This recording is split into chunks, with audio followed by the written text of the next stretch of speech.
We are going to solve this problem, which states that find the electric field at distance s from an infinitely long straight wire which carries a uniform line charge lambda.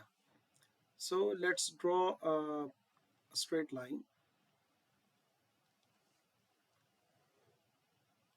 So let's suppose that this is a straight line that carries a uniform line charge lambda, and lambda is defined as charge per unit length. Okay, we are going to solve this problem by using the Gauss's law. So for the Gauss's law, we need to mention a Gaussian surface. So here, in order to exploit the symmetry, we are going to use a cylindrical shape that has the radius s from this side. This is the radius s, and it is of length l. So this is our Gaussian surface that we are going to use. So इसमें हमने ख्याल ये रखना होता है कि Gaussian surface जो है वो आपके पास सिमेट्रिक हो, ताकि आपके पास जो प्रॉब्लम है उसमें उस पोजीशन को चेंज करने से आपका जो सोल्यूशन है वो चेंज ना होता हो।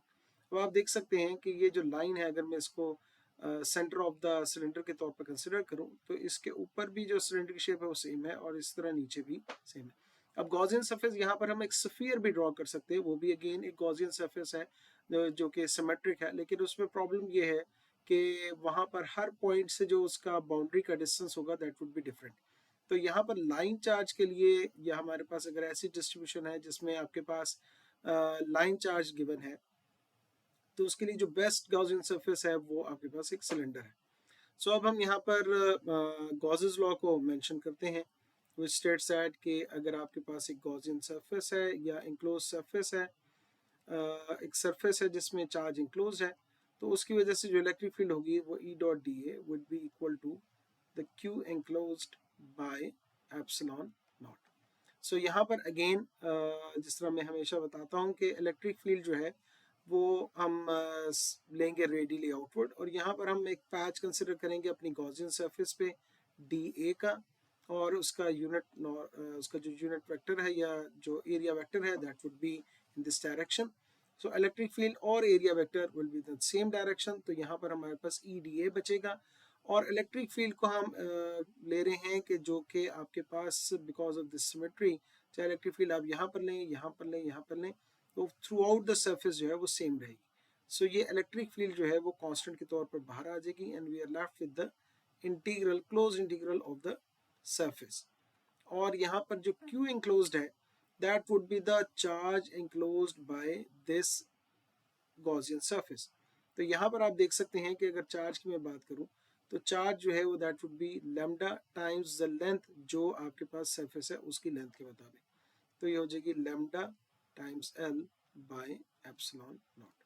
और यहाँ पर जब आप एरिया को पर इंटीग्रेट करेंगे तो आपके पास एरिया ऑफ द सिलेंडर आ जाएगा, जो कि बेसिकली 2 पाई आर एल होता है। यहाँ पर आर जो है हमारे पास एस है, लेंथ जो है वो एल है, और ये lambda L by epsilon not. अब आप ये देख सकते हैं कि ये लेंथ और लेंथ कैंसिल आउट हो गई, और यहाँ पर हमारे पास जो इलेक्ट्रिक फील्ड आती है वो आ जाएगी lambda by 2 pi epsilon not 1/s। और अगर आप इसको, ये इसका मैग्नीट्यूड है, अगर हम इसको वेक्टर फॉर्म में लिखना चाहते हैं तो हमारे पास सिंपली ये इलेक्ट्रिक फील्ड जो है वो lambda by 2 pi epsilon not 1/s और s यूनिट वेक्टर, जो हमारे पास सिलेंड्रिकल कोऑर्डिनेट्स में ये s जो डायरेक्शन है इसको हमने रिप्रेजेंट किया।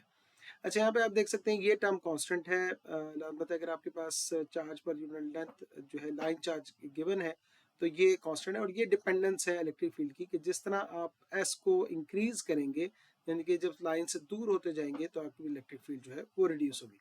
अच्छा, एक चीज़ और जो मैं यहाँ पे मेंशन करना चाहूँगा कि यहाँ पर जो हमने सिलेंडर एज्यूम किया था उसकी लेंथ l, तो हमने अपने फाइनल सोल्यूशन में वो टर्म्स जो हमने एज्यूम की हैं अपने प्रॉब्लम को सॉल्व करने के लिए उनको रिमूव करना होता है। और सिर्फ वो टर्म्स रखनी होती है जो कि आपके पास प्रॉब्लम में गिवन है। जैसे यहाँ पर हमें ये लाइन चार्ज गिवन है और ये हमें डिस्टेंस s गिवन है, तो उन दोनों की फॉर्म में हमने जो है ये फाइनल जो सोल्यूशन है वो निकाल लिया है। तो जो टर्म्स हमने इंट्रोड्यूस किए हैं उनको हमने डिस्कार्ड करना होता है at the end of the solution. Thank you.